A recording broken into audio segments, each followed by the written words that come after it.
les montagnes sacrées de Songshan, dans le centre de la Chine. C'est ici que sont nés le Kung-Fu et le bouddhisme Shan, dit bouddhisme zen. Aujourd'hui, la région abrite la seule école chinoise de Kung-Fu réservée aux filles. L'entraînement commence dès l'aube.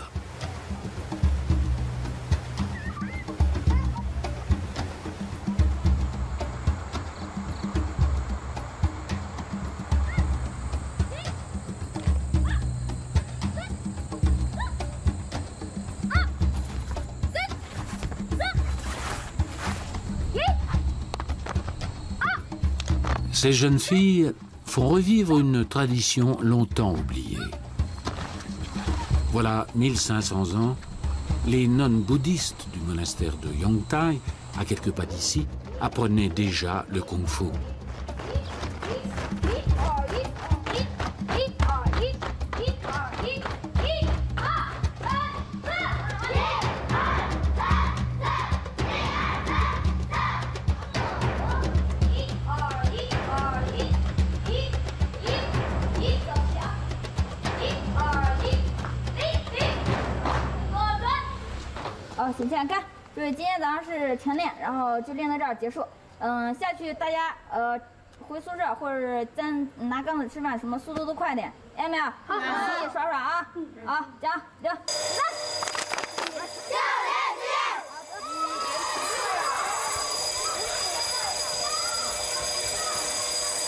Fondée en 2001, l'école de Kung-Fu de Yongtai accueille 70 jeunes filles originaires de toute la Chine.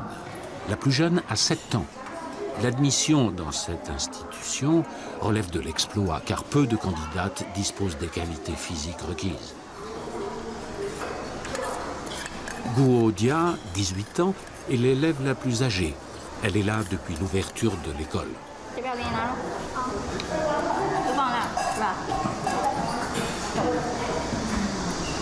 Après le petit déjeuner, Guo Dia lave son bol et ses couverts à l'eau froide. L'évier de pierre dans la cour est le seul point d'eau de l'école. Les élèves y font la vaisselle et leur toilette. Avant d'aller en classe, les jeunes filles doivent balayer la cour.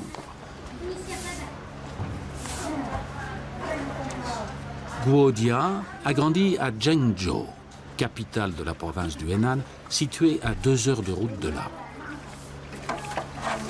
Je m'étais dit que pour une fille, maîtriser les arts martiaux pouvait être très utile. D'abord pour pouvoir se défendre, mais aussi pour être en bonne santé. C'était ça ma première motivation. Et puis la télévision aussi. On y voyait des films où les acteurs en costume volaient au-dessus des toits, grimpaient le long des murailles. Ça me fascinait.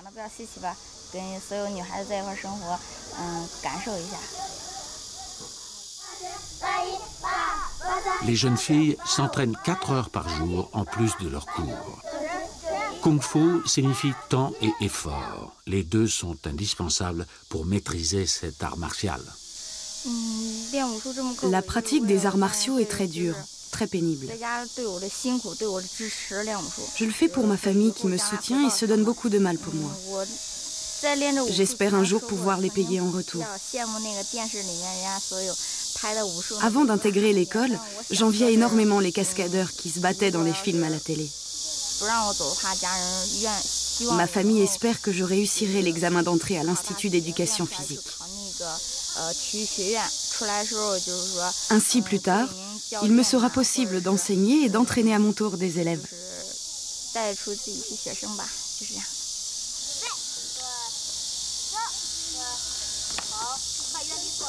Wang Nuyin, responsable de l'école, apprend avant tout aux jeunes filles les techniques de base du Kung Fu. Des centaines de mouvements avec ou sans armes. Lors des exercices, les élèves se battent contre un ou plusieurs agresseurs imaginaires. Les mouvements et les enchaînements sont inlassablement répétés, toujours plus vite, jusqu'à ce qu'ils deviennent automatiques. Les exercices avec une partenaire sont particulièrement difficiles car les adversaires doivent coordonner leurs mouvements à la perfection.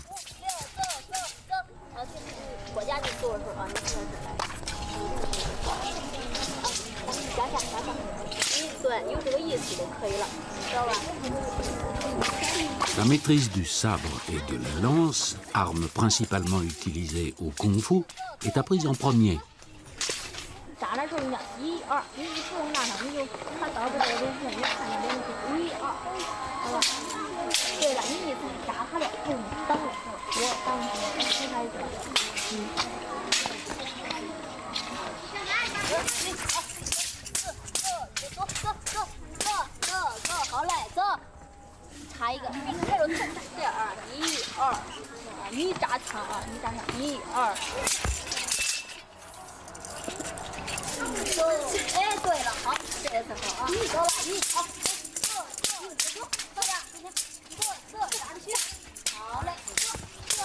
Le kung-fu vise à la maîtrise du corps et de l'esprit.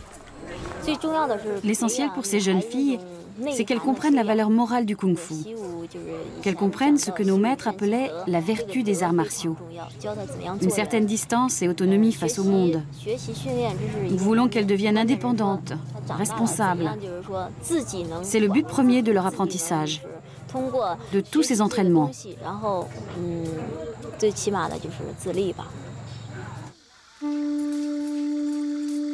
L'école de Yongtai renoue avec une tradition bouddhiste vieille de 15 siècles qui a vu le jour ici, au cœur du massif sacré de Songshan. Des annales bouddhiques racontent qu'au VIe siècle de notre ère, le moine Bodhidharma se retire à 9 ans dans une grotte du massif. Il y fonda le bouddhisme Shan, dans lequel c'est la pratique de la méditation, davantage que l'étude des Écritures, qui permet d'accéder à ce qu'on appelle l'éveil, c'est-à-dire l'illumination intérieure. Afin de préparer ses élèves à ces longues heures de méditation, Bodhidharma conçut 18 exercices physiques et respiratoires. Plus tard, ses disciples adaptèrent ces techniques pour se défendre. L'ancêtre des arts martiaux était né.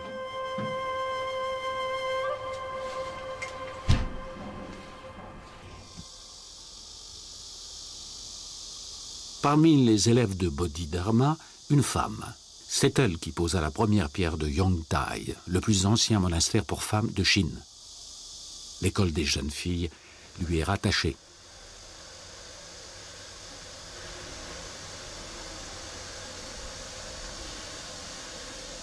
Le monastère a compté jusqu'à 1000 nonnes qui, outre le bouddhisme, pratiquaient aussi le kung-fu. La vie monacale attirait beaucoup de femmes car elle leur permettait d'échapper à une existence misérable. Le monastère a été fort dégradé durant la révolution culturelle. Sa restauration date du milieu des années 1990.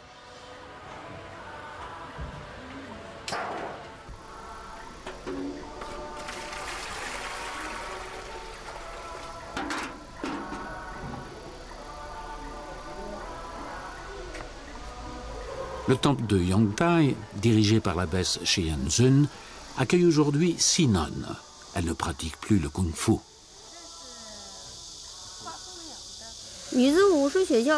L'école d'art martial des filles et le monastère forment un tout.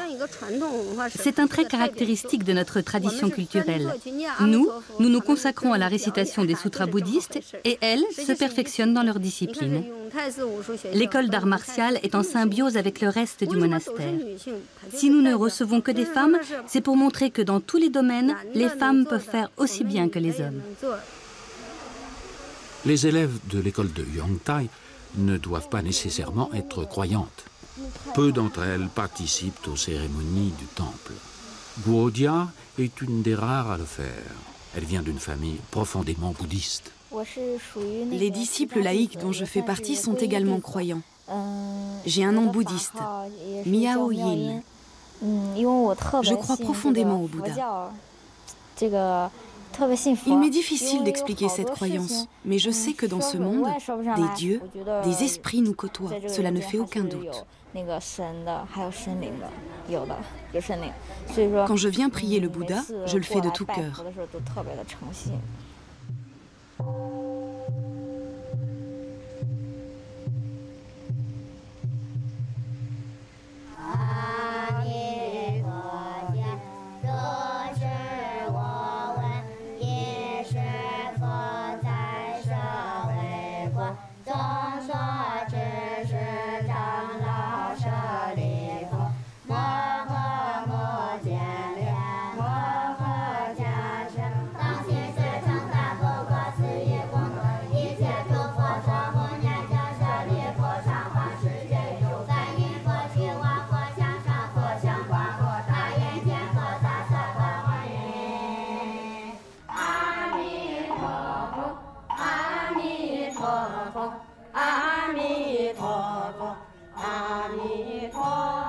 De même que Yongtai était autrefois le seul monastère de Chine réservé aux femmes, l'école de Yongtai est aujourd'hui la seule école de kung-fu du pays réservée aux jeunes filles. Les écolières peuvent aussi apprendre le sanda, la boxe chinoise. Contrairement au kung-fu, cette discipline autorise les contacts physiques. Guo Rua, la sœur de Guo Dia, frappe de toutes ses forces.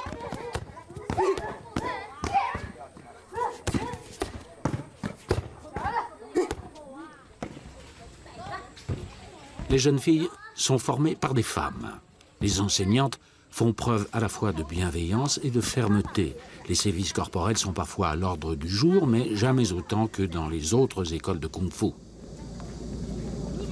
Wang Nuyin, la directrice de l'école, a 25 ans. Elle a passé 8 ans dans une école de kung-fu qui comptait une dizaine de filles pour plusieurs centaines de garçons. Il n'y avait aucune enseignante et les filles suivaient le même programme que celui des garçons.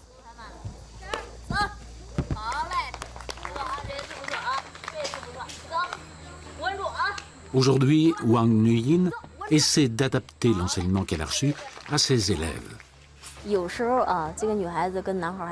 Les filles sont très différentes des garçons. Les garçons n'hésitent pas à dire des choses. Quand ils disent non, c'est non. Quand ils ne sont pas sages, au moins, ça se voit. Les filles se comportent différemment. Lorsqu'elles n'écoutent pas, elles ne le montrent pas aussi clairement. Elles ne disent rien, elles donnent toujours l'impression d'être satisfaites. Elles nous parlent comme si de rien n'était. Leur psychologie est très difficile à cerner. Il faut être plus subtil qu'elle. Wang Nuyin est allée à l'école à Dengfeng, à quelques kilomètres de Yongtai.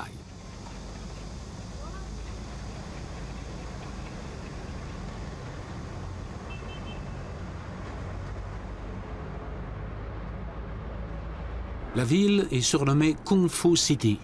Le nombre d'écoles de Kung Fu ne cesse d'augmenter. On en compte déjà près de 80. Les plus grandes d'entre elles comptent plusieurs milliers d'élèves. 60 000 jeunes originaires de tout le pays apprennent le Kung Fu à Dengfeng, un record mondial. La plupart sont des garçons, les filles représentant seulement 5% des effectifs.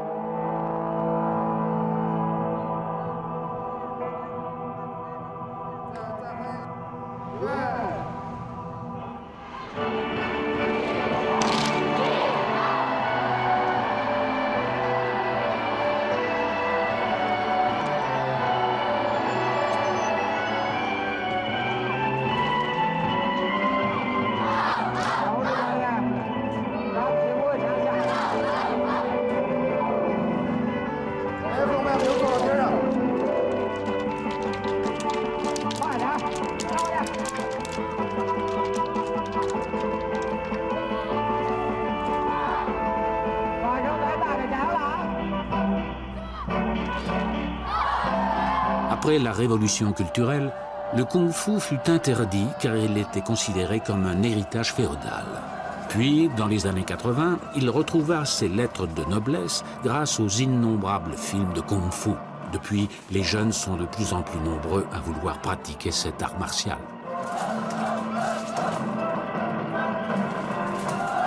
L'endurance et la discipline sont des qualités très appréciées dans de nombreux domaines professionnels. Le diplôme, délivré par les écoles de kung-fu, jouit donc d'une grande considération.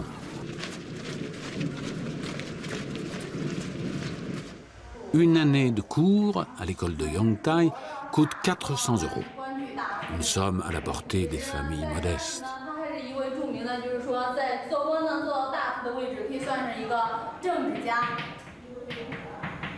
En plus des heures d'entraînement de kung-fu, Guo Dia suit 4 heures de cours le matin et 3 l'après-midi. La formation des jeunes filles dure 9 ans, répartie en 3 classes d'âge.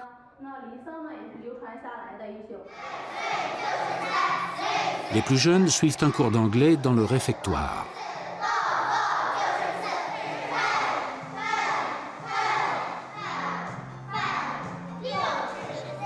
Jusqu'à présent, peu d'élèves ont obtenu leur diplôme à Yongtai. La directrice Wang est toutefois convaincue que ces élèves ont de réelles chances de trouver un emploi. Nous leur enseignons aussi la musique, la danse, la calligraphie, la peinture et certaines disciplines spécifiques qui leur seront utiles dans leur vie professionnelle, comme l'informatique. Plus tard, elles pourront travailler dans le secrétariat ou le tourisme, par exemple. La région manque cruellement de guides. D'autres emplois leur sont également ouverts. Agents de sécurité, gardes du corps, entraîneurs ou encore les métiers du spectacle.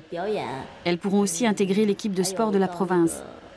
Pour elles, c'est l'occasion de se faire remarquer, de devenir des sportifs de haut niveau.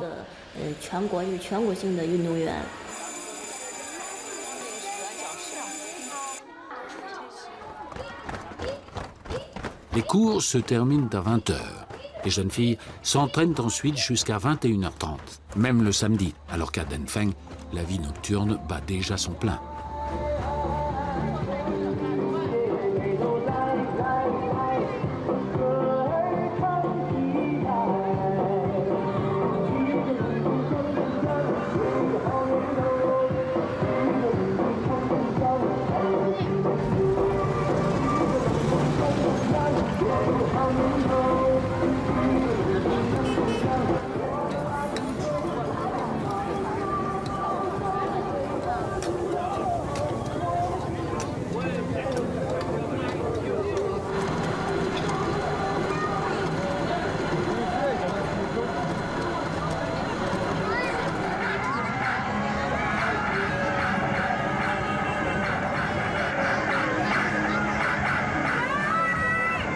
Dans les restaurants, des films de kung-fu.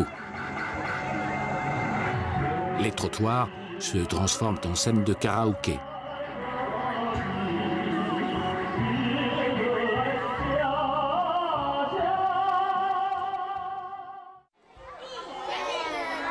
Dimanche, jour de repos pour les jeunes filles.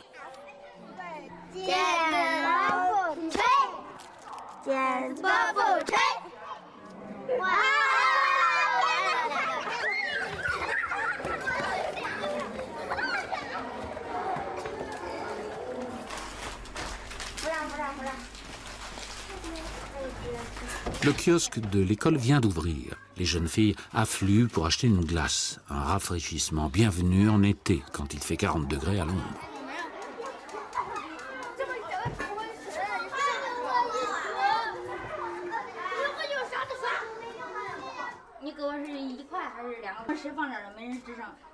Dix jeunes filles se partagent la même chambre. Elles dorment dans 5 lits superposés. La plupart d'entre elles ont fixé des moustiquaires très utiles dans la région en été.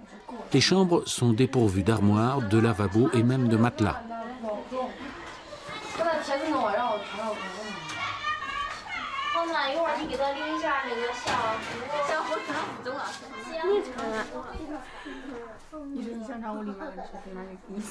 La meilleure copine de Guodia s'appelle Tin Yu. Âgée de 15 ans, elle est arrivée il y a 4 ans en même temps qu'elle.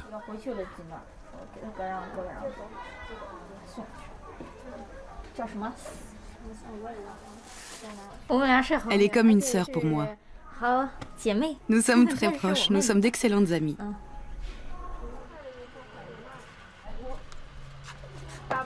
Tin Yu appelle ses parents tous les 15 jours. Ils sont paysans et habitent dans un village à 6 heures de route de Yongtai.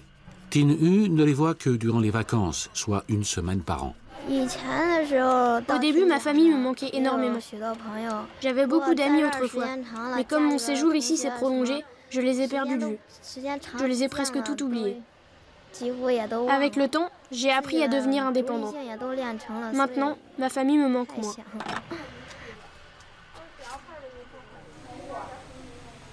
Guodia et sa sœur n'ont pas d'autre foyer que l'école de Yongtai. Leurs parents ont perdu la maison familiale il y a quelques années. Depuis, leur grand-mère vit dans le monastère mitoyen. Les 2 sœurs lui rendent visite le dimanche.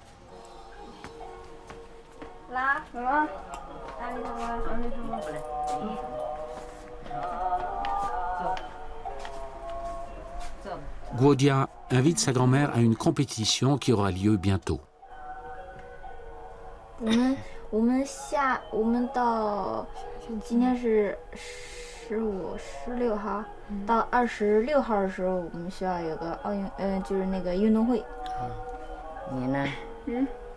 我也是，来参加好像是明天吧，不是明天。他好像参加不成。明天后天。他该走了。都该走了。后天都该走，他那边学校开学。好好干。Les parents de Guodia ne viendront pas l'encourager. Les jeunes filles reçoivent parfois la visite de leur père, mais cela fait bien longtemps qu'elles n'ont plus vu leur mère. Profondément croyante, cette dernière a financé la reconstruction du monastère de Yongtai avant de devenir nonne. Leur maman avait beaucoup de projets. Elle pensait aider à restaurer le monastère.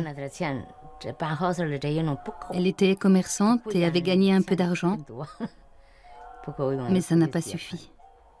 Alors elle a dû emprunter.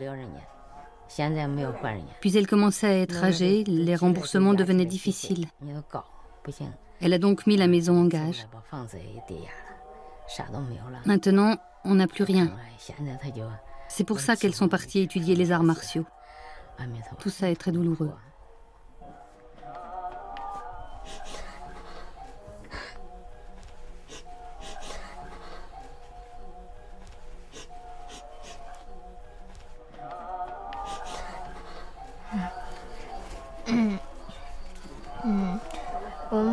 Ma mère n'habite pas ici. Cela fait plusieurs années qu'on ne l'a pas vue. J'ai commencé à apprendre les arts martiaux en 2000. J'ai intégré l'école en 2001, je ne l'ai pas vue depuis et on est déjà en 2005. Elle me manque.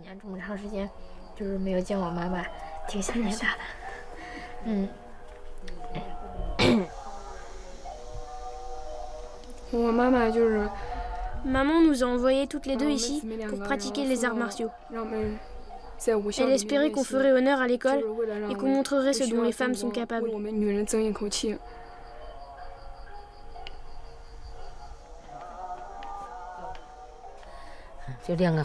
Ce sont toutes deux de bonnes élèves. L'école ne coûte pas très cher, mais l'enseignement y est rude et exigeant. Mes petites filles doivent fournir un gros effort. On n'aurait pas eu les moyens de les mettre dans une autre école. Je suis plutôt satisfaite. Elles travaillent bien. La grand-mère est bouddhiste et habite le monastère, mais elle n'est pas nonne. Elle s'occupe du potager. Ses petites filles lui donnent parfois un coup de main.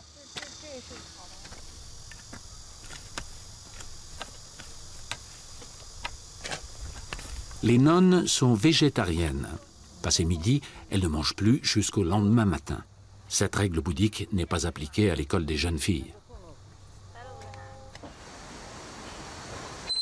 Le cuisinier est le seul homme de l'école. Il cuisine 3 fois par jour pour tout le monde.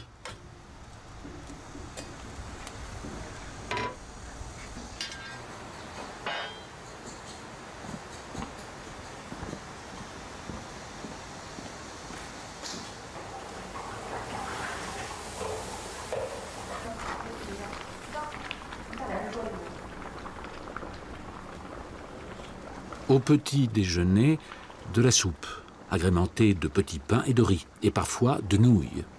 Les jeunes filles mangent aussi du poisson, de la viande et quelques fruits. Comme elles s'entraînent beaucoup, elles mangent bien, plus que des jeunes filles ordinaires. Je ne leur demande pas de m'aider, j'ai peur que ça soit au détriment de leurs devoirs. Le dimanche, par contre, si elles n'ont rien de spécial à faire, elles viennent me donner un coup de main. Elles trient les légumes, par exemple. Elles sont assez serviables.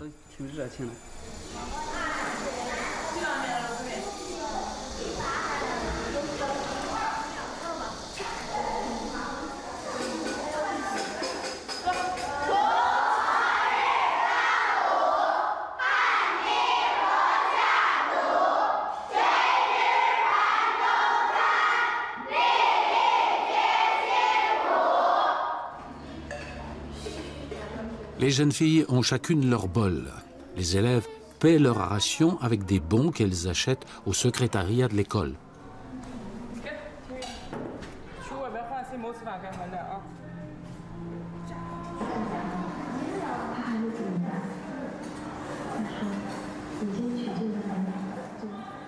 Aujourd'hui, les jeunes filles ont le droit de regarder la télé en mangeant.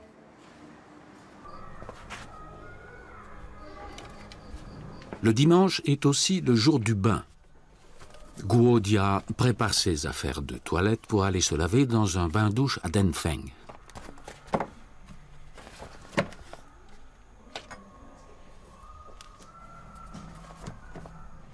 À Yongtai, il n'y a pas d'eau chaude. En hiver, les conditions sont particulièrement rudes. Dans les chambres, les températures chutent en dessous de zéro. Habituellement, le matin au lever, on se brosse les dents et on se lave le visage. La nonne, responsable de la cuisine, prépare une grande marmite d'eau chaude et on doit faire la queue pour en avoir. Voilà comment ça se passe. Les pièces du monastère et les salles de classe ne sont pas chauffées. Dans les dortoirs et dans les classes, il y a seulement des rideaux de coton.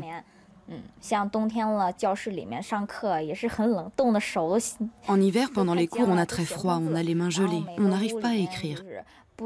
Dans chaque pièce, il y a une sorte de poêle. Ce n'est pas l'idéal, mais ça réchauffe un peu.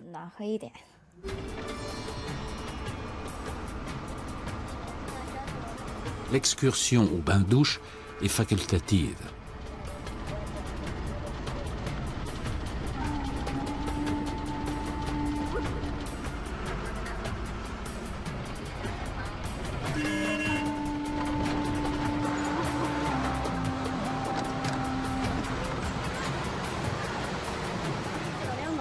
Denfeng compte une centaine de bains-douches. Bon nombre de maisons privées et de petites écoles ne sont pas équipées de salles d'eau.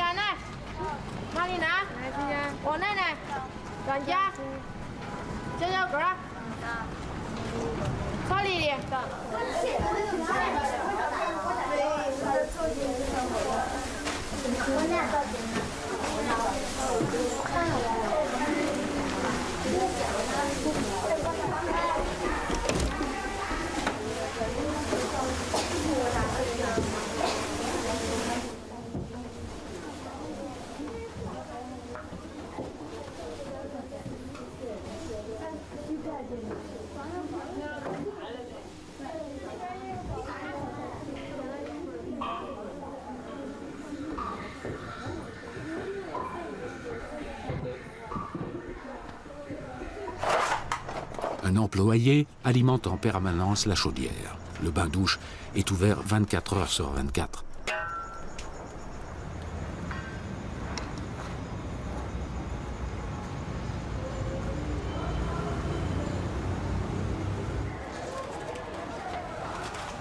Après leur douche, Guo Dia et Tin Hu ont exceptionnellement troqué l'uniforme de l'école contre une tenue plus classique. Elles vont se promener dans le centre-ville de Denfeng et fouiner dans les nombreux magasins de kung-fu.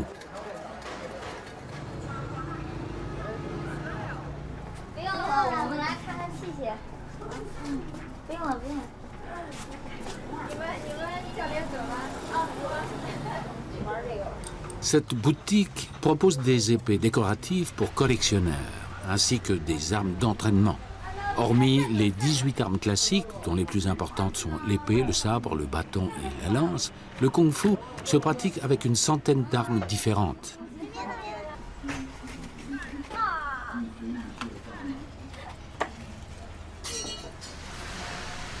Guo Dia cherche des sabres à crochet pour la manifestation qui se prépare.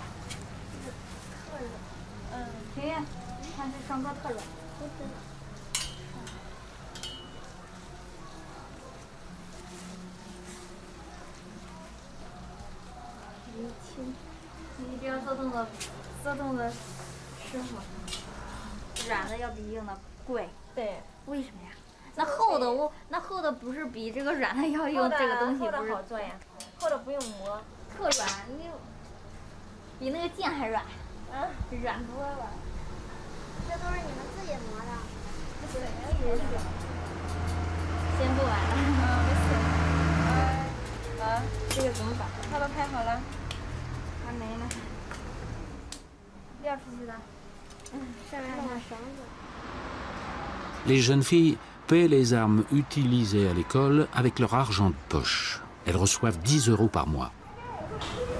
Le déjeuner dans ce petit restaurant n'est pas très onéreux. Le bol de nouilles coûte 40 centimes d'euros.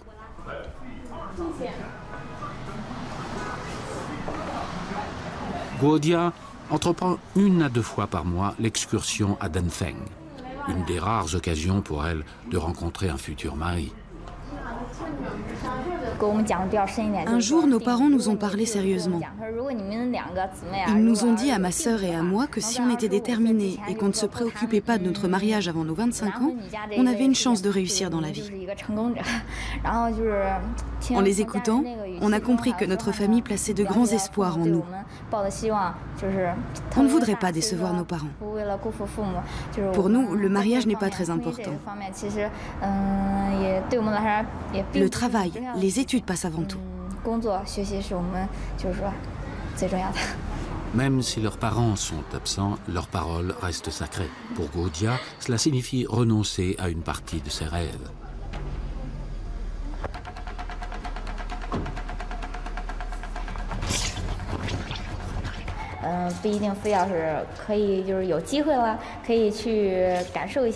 C'est vrai que je serais très heureuse de tourner quelques scènes d'action dans un film. Mais bon.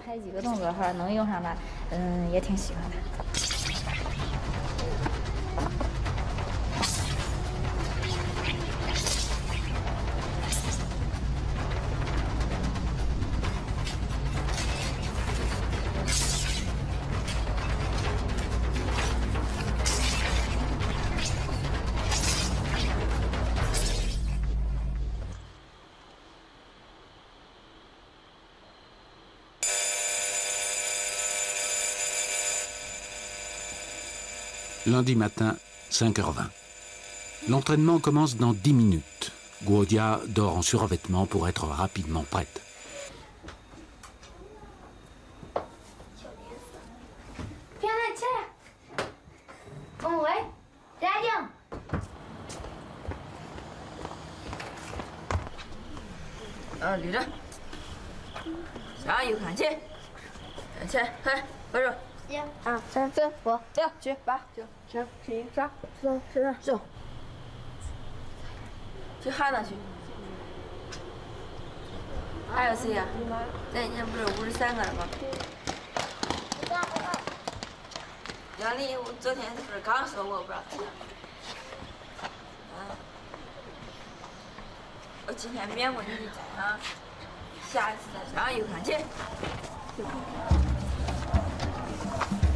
Plus que 2 jours avant la compétition, l'entraînement des jeunes filles s'intensifie.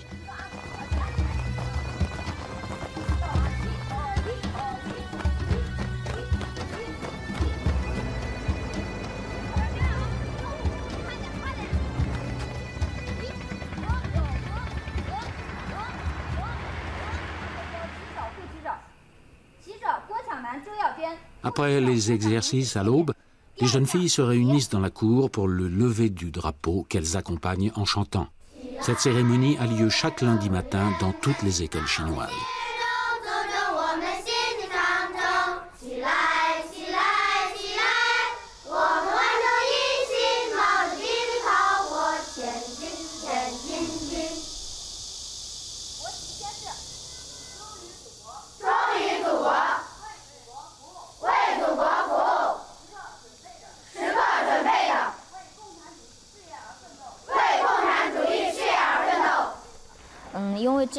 Cette cérémonie a pour but d'éveiller chez les élèves un sentiment patriotique. En voyant hisser le drapeau rouge, elles se souviennent des héros de l'armée rouge qui ont lutté contre les Japonais. Recourir à des procédés militaires pour obtenir une certaine discipline, je trouve que c'est une excellente chose. Ça apprend aux élèves à se concentrer.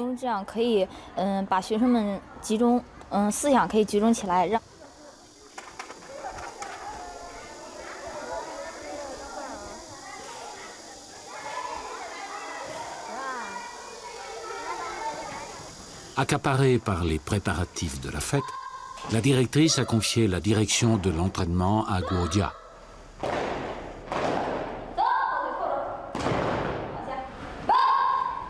Il y a un an, Guodia a passé les examens d'entraîneur.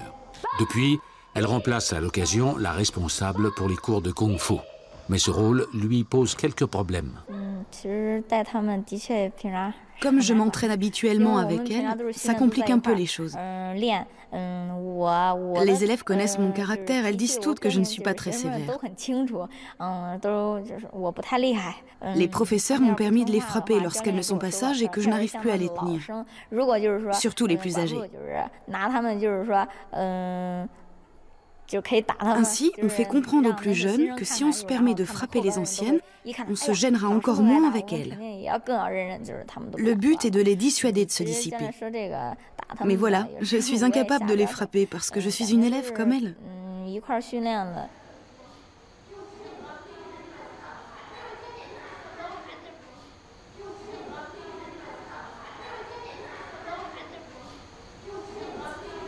Madame Wang a réservé une surprise aux jeunes filles.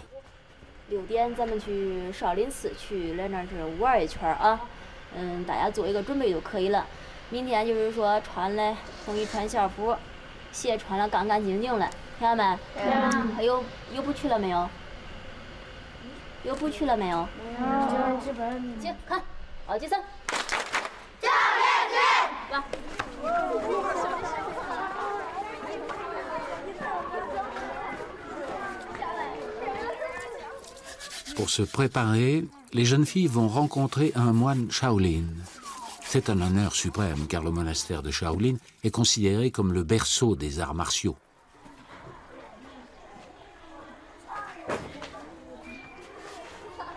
Fondé il y a 1500 ans, le temple de Shaolin se trouve à quelques kilomètres seulement de Yongtai.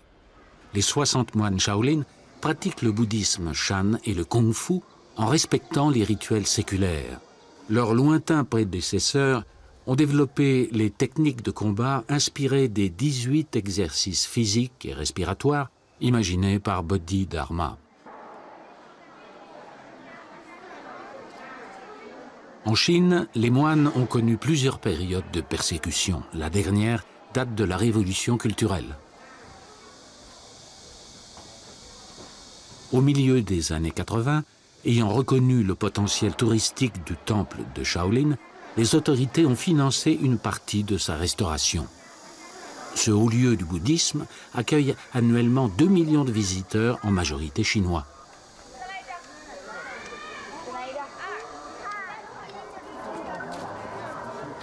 Le billet d'entrée coûte 10 €. C'est le double du salaire quotidien moyen. Il inclut un spectacle de combat Shaolin.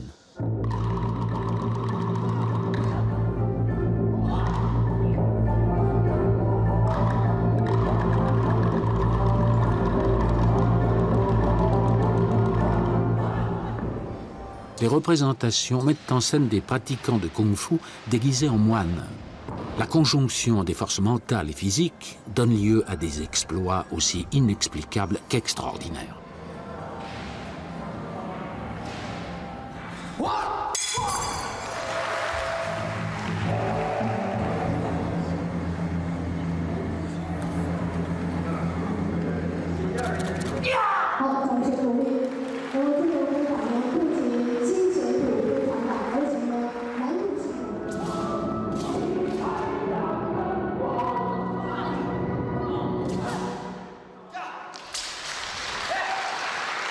Certains combattants sont issus de l'école de kung-fu installée dans l'enceinte du monastère. Avec ses 14 000 élèves, c'est la plus grande école de kung-fu en Chine.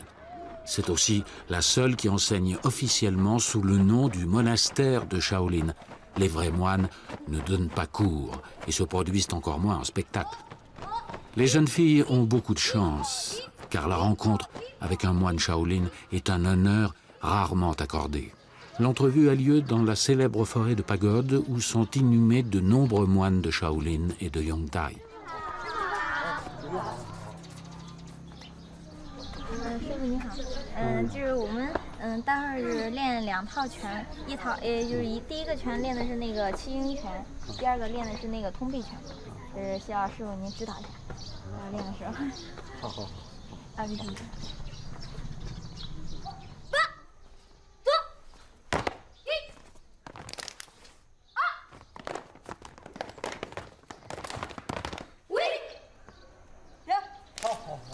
Maître She de Tien est la seconde autorité du temple après l'abbé.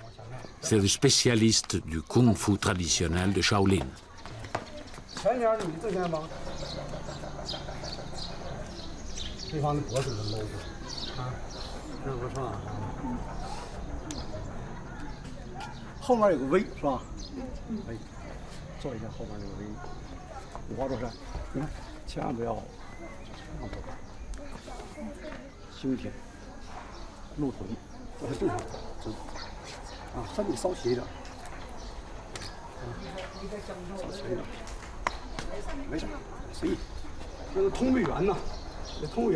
Maintes figures du kung-fu s'inspirent des mouvements des animaux, comme ceux tout en souplesse des singes.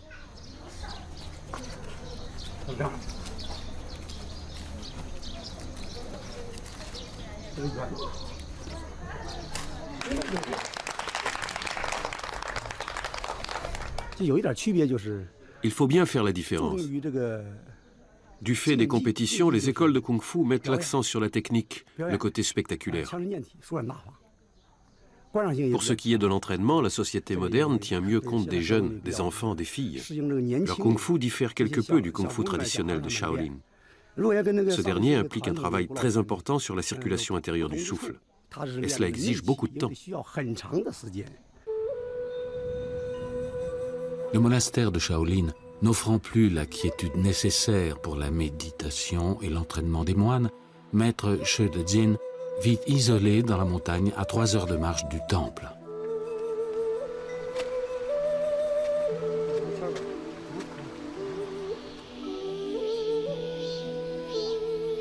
Le maître a vécu 6 ans seul dans cette grotte aménagée qui lui sert aujourd'hui de retraite.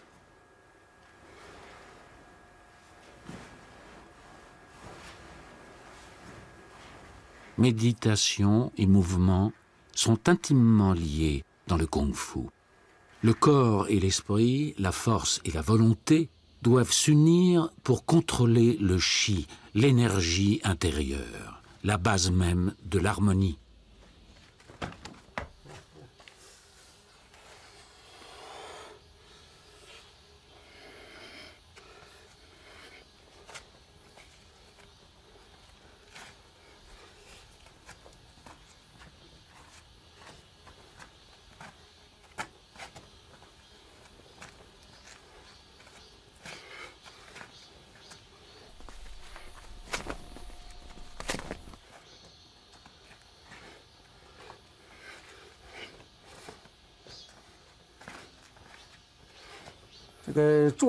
La méditation est une technique martiale qui permet de travailler son souffle intérieur. Transposée dans le kung-fu, elle mobilise simultanément le cœur, la volonté, le souffle et la puissance. Lorsque le cœur est paisible, l'esprit peut se concentrer. On parvient alors au détachement. Les moines Shaolin pratiquent la méditation et leur art martial à l'écart du monde.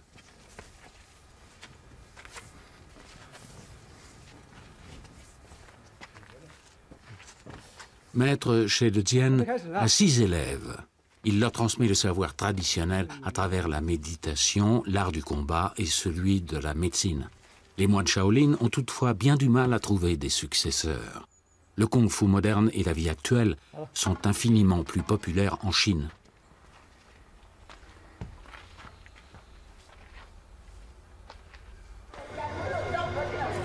Pour la grande fête de l'année, c'est le cuistot de Yongtai qui s'occupe du feu d'artifice.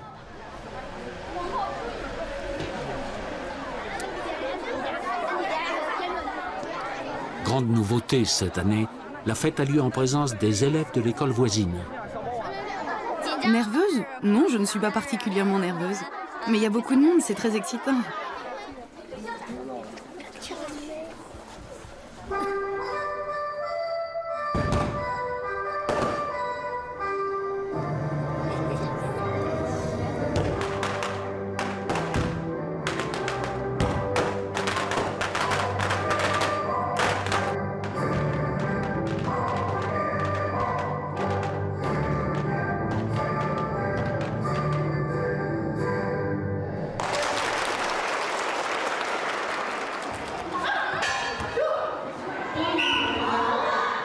La journée commence par des combats de sanda entre filles. Leurs performances seront intégrées aux notes scolaires.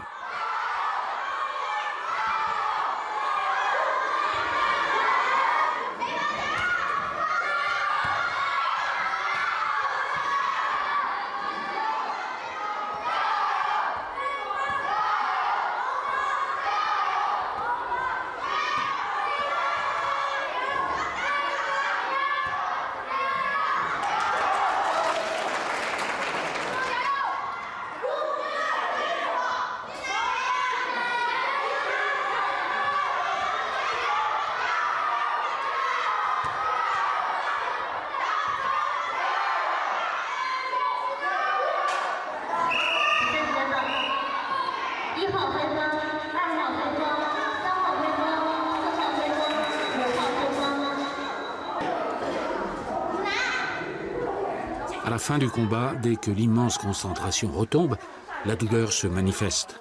La gagnante a du mal à respirer. On l'accompagne à l'infirmerie.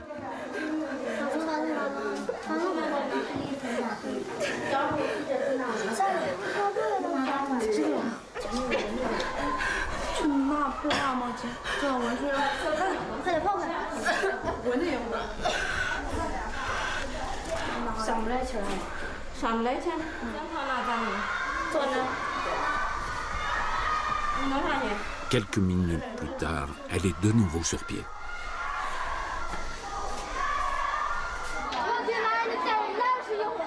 Les combattantes de Kung-Fu se préparent. Guo Dia a enfilé sa tenue de combat et s'échauffe avec son sabre.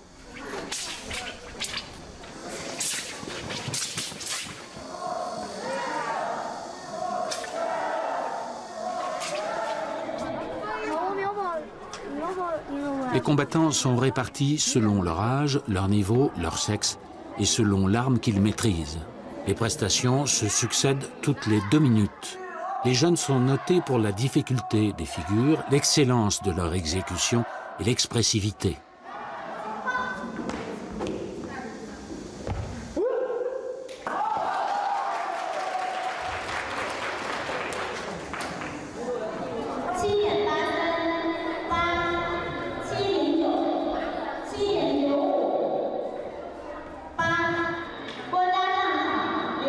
Le tour de Guo Dia est arrivé. Sa discipline, l'exercice de boxe libre, se pratique sans arme aucune.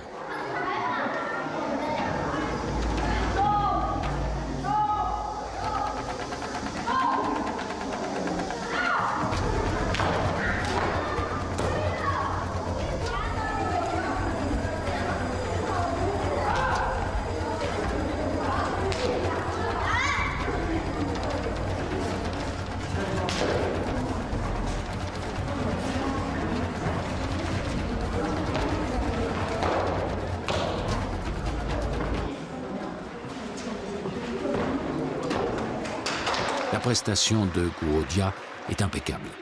Le jury, constitué de professeurs des 2 écoles, lui attribue d'excellentes notes.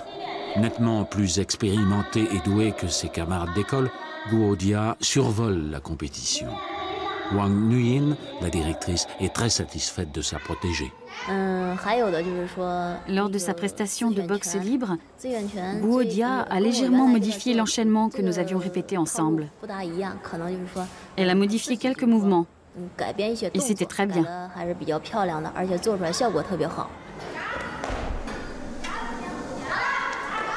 Guo Dia regarde concentré la prestation de ses camarades, devenus depuis peu aussi ses élèves.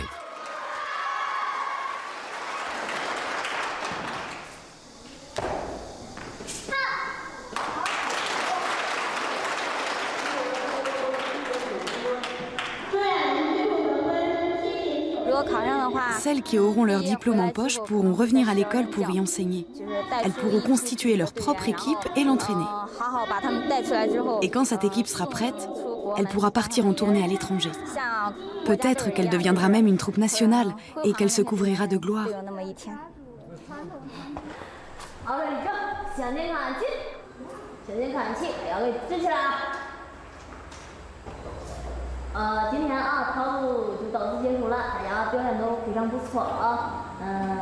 下去了就是大概休息一下。没有拿到成绩的，希望就是下次再加把劲儿，再努力一把，争取以后都能拿到好成绩啊！听到没？好，解散啊！好，立正。对了，起走。